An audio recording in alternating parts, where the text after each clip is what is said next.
Hey friends, Amanda here, Bare Bones Living. Welcome back. And today I wanted to do something a little bit different. And this is something that I've wanted to do for a little while now since we moved here. And that is, well, I guess since the beginning of the year. And that is to do a goals for 2023 video. And I realize it is not the beginning of 2023 anymore. We are currently at like March, I don't know, 18th or something like that. So we are well into 2023, but our goals have not changed. We did come up with a list of things, and we have a million things on our to-do list, but I wanted to come up with like a good 5 goals. And I alluded to this before that I was going to do this, and I was betting you guys that you wouldn't guess what my number 1 goal for 2023 was going to be. So I'm going to do this. My goals aren't like in any sort of order necessarily, except for my number 1 goal. So I'm going to start from the back and work my way to number 1. But the rest of them don't really fall in any particular importance. Just the number 1 goal is the only one that is of importance. And I wrote this down so that I wouldn't forget. All right, so looks like I have 1, 2, 3, 4, 5, 6, 7. I have 7 currently. I added a few more. But they all kind of go in line with each other too. My last thing that I have here is become self-sufficient or more self-sufficient. And that's a very broad goal, right? That's obviously what we are trying to do here on this homestead is become more self-sufficient.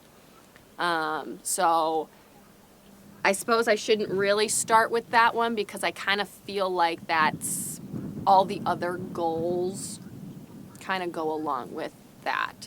We're trying to produce our own food here as much as possible and do things sustainably, and so that's all kind of encompassing. So that one's kind of a cheat. I don't know that that's really something that you could say is its own goal, because I feel like that's kind of all of our goals. Another one is to get bees. In 2023, we want to get bees, and I have spoken to you guys previously about that and how I have been going to meetings, my local beekeepers meetings and things like that, and I've been learning a lot, and I do plan on getting 2 hives, and I do plan on starting to run 2 hives. I'm getting 2 nukes and 2 5-frame nukes in April to May-ish time frame. We've had a really strange weather pattern recently, and the bees are already hard at work, but we're still, like today and this week is, I believe, hopefully the last of our cold, but we are dropping into the 20s overnight, and we have been for the past like 5 days.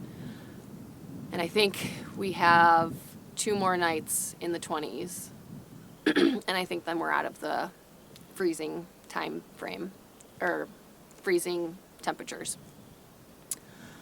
But I should be getting bees in April to May-ish.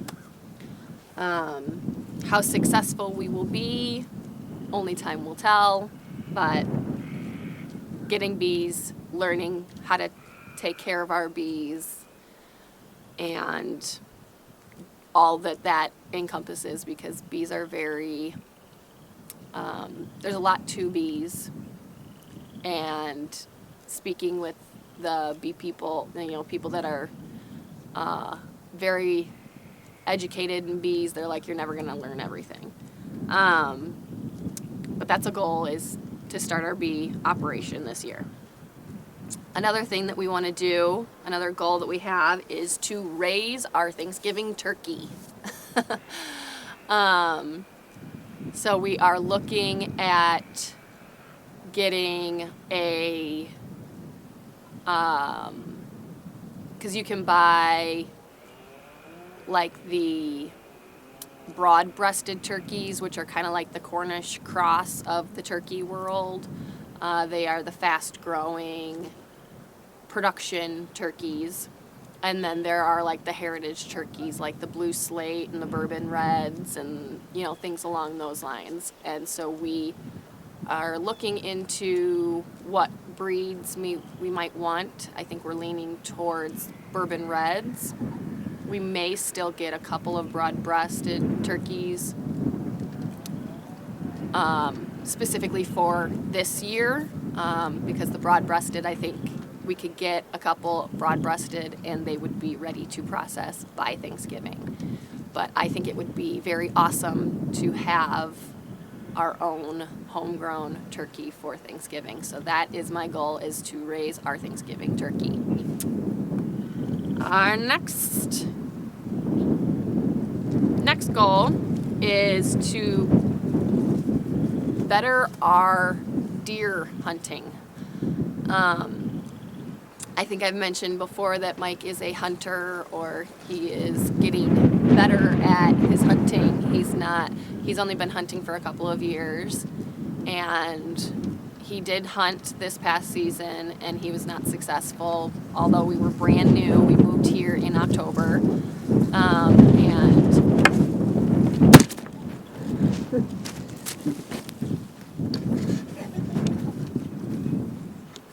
wind is no joke up here. So we moved here in October. He tried what he could, but he didn't have time to find a tree to put up a stand or anything like that.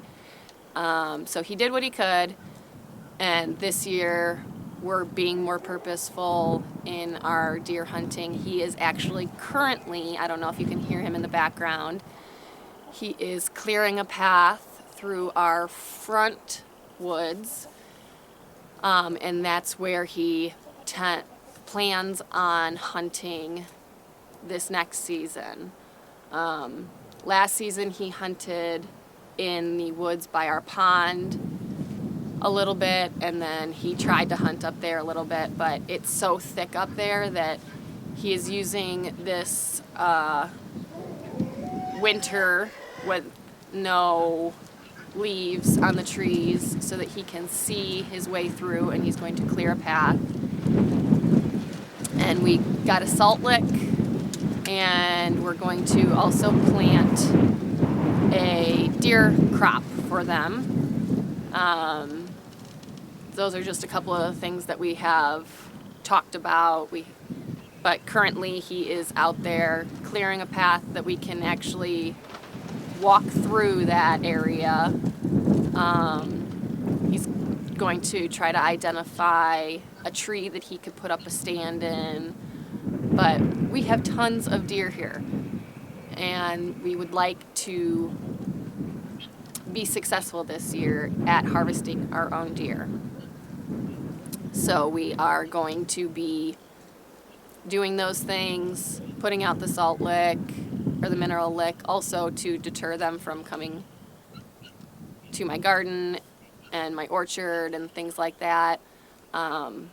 We also got that mineral lick for that.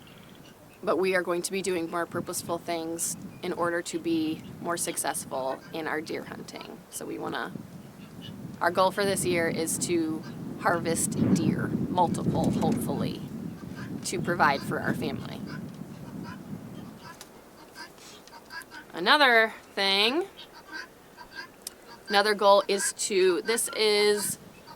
since this is my first year of gardening, I want to start all of my perennials.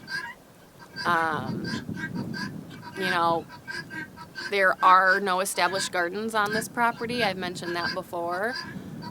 So when I established this garden, I want to put all of my perennials in and make sure that I start those right away so that I can just continue harvesting them from year to year.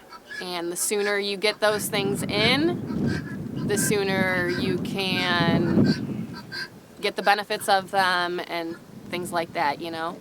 And I'm talking like herbs, I'm talking fruits and, you know, like strawberries, blueberries, trees, you know, all the things that you need to start, or like asparagus, you know, start those things sooner so that you can get your harvest sooner.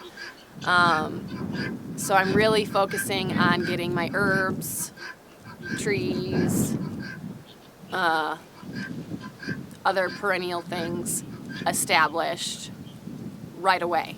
That's where a lot of my focus is going, is the perennials, getting the perennials going. Which ties into the other goal, is to start a garden, obviously. Like I said, there are no gardens on this property, and you guys saw that Mike made me 2 little raised beds, temporary raised beds, and I am using those. But I've talked to you guys a lot about the chickens helping me in making my garden. My front yard is going to be my garden, and I have hopes and dreams and aspirations for it to be big and glorious, although it is a lot of work, and we need to bring in a lot of good soil and fence it and all the other things. But I will be planting something in this front garden this year. I don't know how much, because as I've started working on it, I am realizing how much work I really do need to do to start this garden. But I will start a garden this year, and not just those 2 little raised garden beds. This front garden will be started, and I will be planting in it this year. So then that brings us to my number 1 goal for 2023. Drum roll, please. My guineas want to hear what it is too, apparently. And this might surprise you all, that my garden was not my number 1 goal for this year. And these are all very important goals for me, that are for my family, that we have come up with. But my number 1 goal for 2023 that I think is most important for our family, most important for my sanity, and why it's highest on my list after moving, 2 states away and moving my whole family and things like that. I need to get organized, you guys. When you literally pack your family away in boxes and they sit in pods for a couple of months, and then you have to pull everything out of those pods and then try to, like we don't have garages here or anything like that, so everything got stuffed into sheds and tiny houses and closets, and I don't know where anything is in my life. I don't know. I know we have this, but I have no idea where it is. That has become very evident in trying to start my garden as well, because all the gardening stuff did not stay together. I can't find my row covers. So I have started lettuce and cilantro and things like that in one of those raised beds. And I can't find my row covers. I can find my rings that the row covers go over, but I can't find the fabric. So I'm just hoping that those seeds can, hold on for these last couple days of frigid temperatures, and then I hope they really take off after these last couple days of freezing temperatures. We're like in the 60s and 70s during the day and 40s at night. So I think that those plants will do just fine without row covers. They just need to be patient for these last couple of days. But yes, I need to get organized. We need to find our things, and everything needs its home, and just know where things are and not be missing that one thing, you know? So get organized is my number one goal for 2023, because it's insanity trying to remember where you put everything, where you packed it all away, and then where we packed it all away may not be where it is now, because as we were unpacking things, we were opening boxes, finding things, taking something out, putting something here and saying, oh, we'll remember. Nope, we don't remember. Anyway, so those are my goals for 2023. I am confident that we will get them all done. I'm saying it. Something will happen in all the goals. I mean, they're not going to be 100% complete or 100% usable or harvestable or whatever, but I think everything will get started in 2023. And this is our initiation year, right? We are starting everything this year, and we can only go up from here, right? So thank you guys for tuning in, and I hope that I can stick to my to my declarations of these all happening. And here's to a great year. Thank you guys for stopping by, and I'll catch you on the next one. Thank you guys for stopping by today and joining in on our journey here at Bare Bones Living. We'll catch you on the next one.